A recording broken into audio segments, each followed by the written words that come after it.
Beyonce, ang ganda ni Beyonce. Ganda. Beyonce, gandang-ganda sa kanya ang mga taga-supporters niya dito sa Cebu. Yes, mga mimanak po, talagang si Beyonce, ang dami po pala talagang nagmamahal sa kanya. So, pagpunta nga po ng love team na si Kalinga Pedro at Beyonce dito sa Cebu, kasama po sila Kalinga Prab, ay talagang marami pong nag-abang po pala sa kanila, no? Doon sa Cebu na yan. Tapos, sa sobrang dami pong sumalubong sa kanila ay talagang di magkanda ugaga po.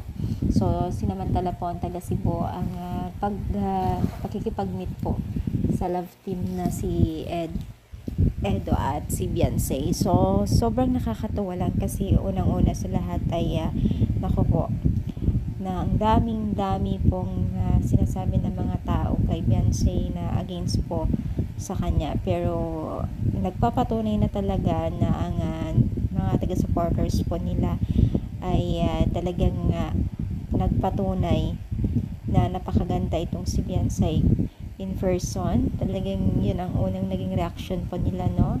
Na napakaganda ni Beyonce. At kita naman po natin kahit saan ang gulo po ang face lock ni Beyonce, talagang napakaganda po niya. So, hindi may pagkakaila yan. Alam naman natin yan. Noon pa man po ay talagang marami nagsasabi na yan. Even mga kilala niya at mga best friend niya, sila na po talaga nagsasabi na maganda talaga itong si Beyonce, no?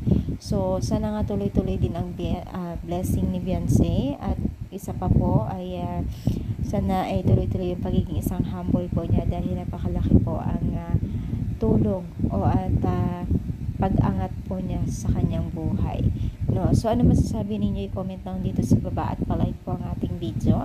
Thank you so much. More power and God bless po, guys.